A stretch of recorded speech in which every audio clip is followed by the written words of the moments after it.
All right, guys, back at it again here. It's gonna be episode 2 of the GSX build. I am hopefully today going to get my cylinder honed down through the block, clean up the block to head mating surface on the block, and then from there we'll kind of see whatever I get to. I picked up a cylinder hone, just a cheap one from Harbor Freight, piston ring, compressor for whenever we are putting that back together, and some more discs for trying to clean up that mating surface. So hopefully it'll all go well. All right, guys, so I forgot to tell you in the intro clip that I have my brother Gavin with me right now. He knows absolutely nothing about cars, and to be honest with you, I'm trying to get him to be into them. Unfortunately, I probably chose the absolute worst day of work to actually get him to like cars. We're doing more cleaning, and it's honestly the most time-consuming and boring part of the process, but at the very least, he's going to learn the shitty part before he learns the good part, and maybe that will help him out. So right now, we are trying to clean up the block. I obviously, again, forgot to start filming beforehand, but if you remember from the last video, this block was super rusty, and I basically took a cleaning, either way, a cleaning wheel, and I just cleaned up the mating surface, got it smooth as I can, and then if you look down here, I took our engine cylinder hone and I ran it through the cylinders, and right now they're actually looking pretty good. This block was super rusty, and for how well this cleaned up, it gives me a lot of faith that hopefully, it'll be good, and I shouldn't have any real issues as far as clearance goes. But yeah, that's really all I'm doing right now, is trying to clean up the cylinders and the head, or the mating surface to the head, and that's about it. So yeah. So basically what I'm doing is I'm going to just spray a little bit of this lube in here, just so that I've got a little bit of, anti-friction, and I'm going to shove this hone right down in the cylinder like that. So the way this works is, it should stay completely flat to the cylinder no matter what, because these are all under tension. And then this is bendable, so like that. You can kind of see it's not gonna create an uneven, it's gonna be circular no matter what. And basically what we're doing is we're just running the cylinder hone up and down it, trying to get as clean of an inner diameter surface as we can.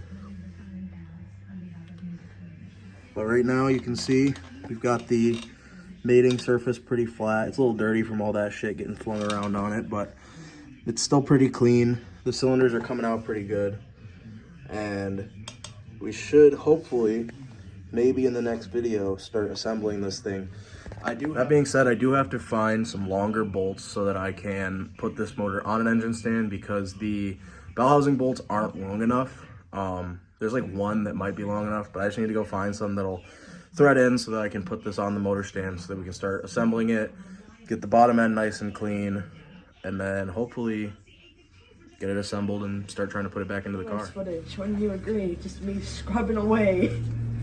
So we've got Gavin over here doing more of what I did last video, just trying to get it as flat as as really as flat as I can. This is a super soft thing. It's more so now just, it's not really taking material off as much as I am trying to clean off what I've kind of scraped off before. So that's just a super soft pad that I have him going at it with, and he's doing a good job. It's starting to look pretty clean. So I just hit this with some brake clean.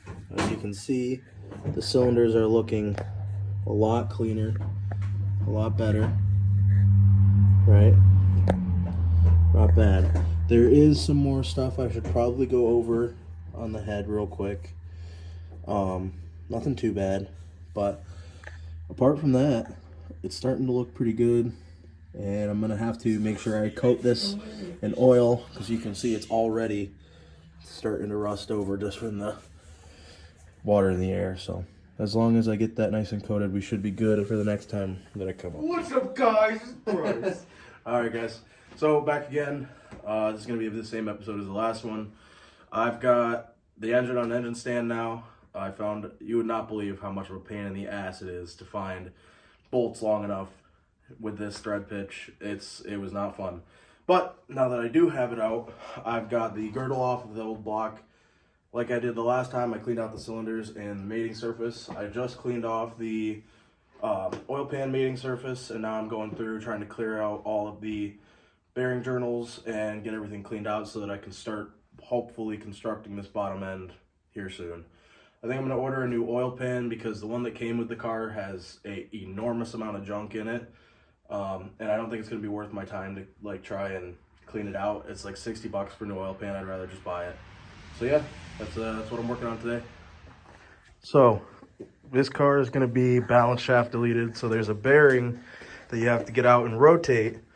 And you see, we don't necessarily have the proper tools, but we're using a harmonic balancer pulley with a bunch of washers and a threaded rod, and we're making it work one way or another. Now you wouldn't believe it if I told you how well that worked, but it's out. And so essentially when you're doing the balance shaft delete, there's an oil passage right here that you have to block off because it just uses a stub shaft instead of the full length balance shaft. So essentially you just rotate this bearing so that it's not in line with that anymore. You rotate it 180 out and it blocks off that oil passage. So after we got that one out, we realized that we have to swap or flip that one and this one as well. Technically we didn't have to do this one, but once we got it out, we realized there were no oil passages. But either way, that one's good now. But we got all the new bearings in, and we should... So we were trying to figure out how the hell we were going to get the one out back there, and upon looking on YouTube, a guy told us that we can just use the old balance shaft and pound them out. So that's what we ended up doing. And, you know, there's a little bit more redneck ingenuity for the for this one. So, all right, so we are going in with our main bearings now. I got all the journals cleaned up nice. We have a little bit of oil in them, and we're just taking them. These will only go in one way. So you've got a notch where this little notch on the this small notch on the bearing itself will rest in, and we're just taking them, setting them down in, making sure that notch lines up, pressing them in both sides at a time, getting them flush with the mounting surface for the girdle. Honestly, this isn't too difficult. Obviously, this is kind of the best part, is when it starts going back together. It's you know, you do all this cleaning and bullshit so you can finally start assembling it, and this is the fun part. So hopefully everything goes as planned. All right, so now we've got the crank in there with the new bearings. Just cleaned up the surfaces on our girdle. We're going to be going in with the other bearings. All right, so we're torquing the girdle on now. I already went through and did them all at 18 foot-pounds. Now I'm going to double check them, and then I'm going to go around and do them at 90 degrees. So starting in the middle, do the top, and then the bottom, and then over one. Check that one. Check everything. Then you go over to this guy over here. Down. Over across the other one. And then the last two on the bottom, so those are all 17s. The last two near the backside of the engine, they are 14s. So you just check those. And then we're gonna do the same thing going around, but we're gonna go 90 degrees. So I'm gonna start angled with your straight with the engine and bring them around.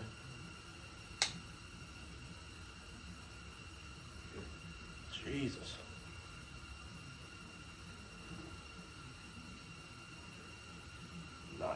Good Lord. Right there. And essentially you're stretching the bolt when you're doing that. So that takes quite a bit of force. So I'll end the recording and do the rest. All right, we got them all torqued down. Spins nice and smooth. Doesn't have any play in the crank. So got that all good to go. Now it's going to be, you know, trying to figure out putting pistons and rods in it. So we happen to manage to drop our rod hardware behind the toolbox there. So we got Papa T over here trying to pull that bitch out.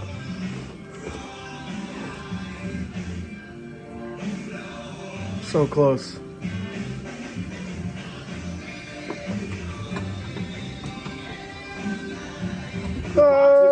We found the claw.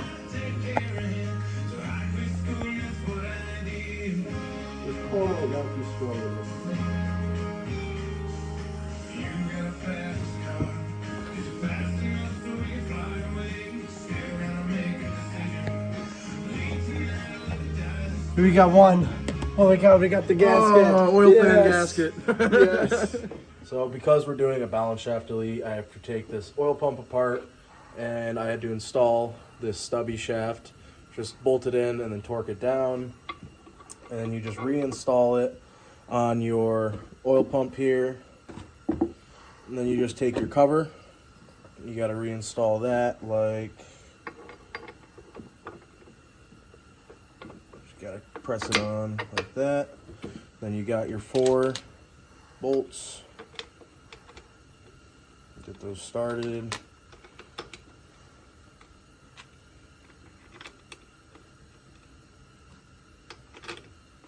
Then you have 1 Phillips head screw as well, just like so. Just walk these in.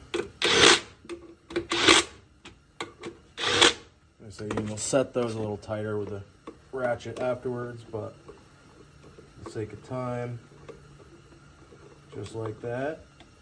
And then I also went ahead and installed our block off plug for the other balance shaft that we deleted.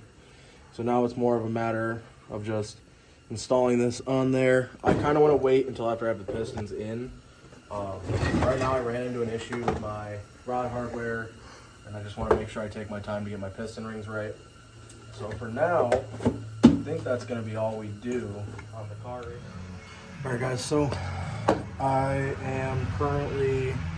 ended up working a little later than I had anticipated, but I am putting the pistons in the block now. So I've got 3 in already, doing the 4th now. I've got, basically what I'm doing is unbolting them, taking the caps off of them, and then I popped the old bearings out. I cleaned up the bearing surface, and I put just a tiny little dot of oil in there. And I have been just setting these bearings good in there like that. And then the same thing on the rod side, just spraying it out with a little bit of brake clean, making sure there's nothing, grease or anything like that in there. Make sure it's good and clean. Make sure there's no issues with it, burnt up areas or imperfection in the surface. If it looks clean, like I said, just a little tiny dot of oil there, spread it out around there. Take your new bearing, match it up with the notch there, the notch on the bearing.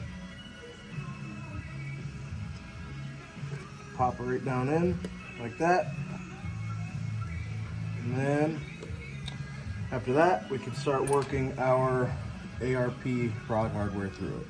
Now, usually you would want to use a press to press this hardware down through the rod. Unfortunately, I don't have one here.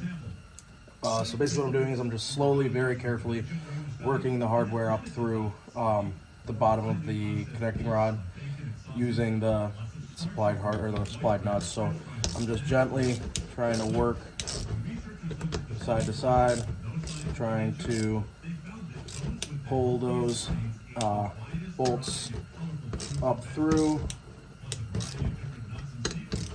and hoping that I get a good, just gotta close this gap right here real good. So that's basically what I'm doing to get these this hardware together. But yeah. All right, so dropping in this last piston here. I've got it part of the way through, oiled all around the skirt, oil on the bearing, oil on the crank. What I'm gonna do is I'm gonna take my piston gap or ring compressor tool here. If I can get it off of here.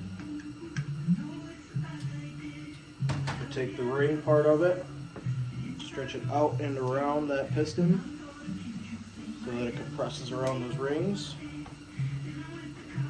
I'm going to take the plier section, slip it into the grooves on the back side, and tighten it down so that they compress those piston rings. I'll give you a better look at that quick.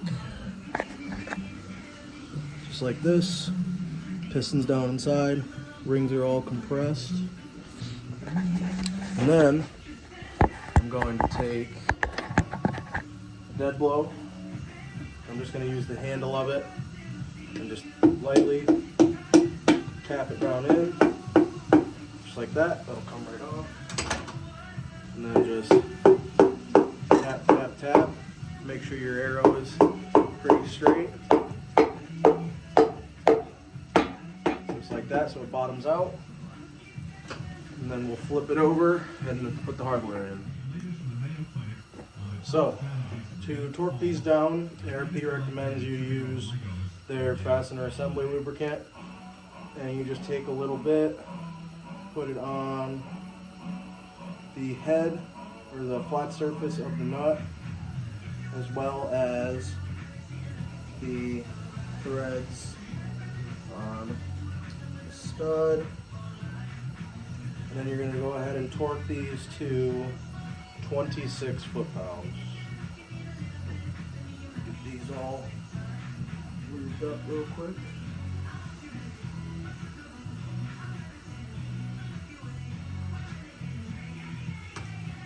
And we're going to go ahead and torque them to, I already have this set to 26 foot-pounds. Let's get those on there hand tight.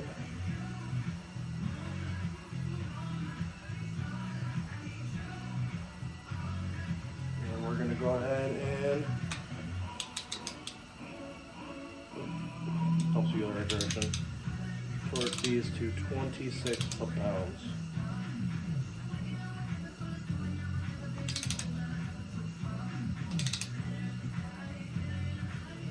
Right there.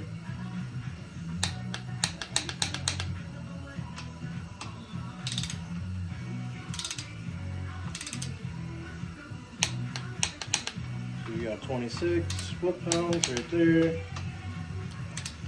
Right there.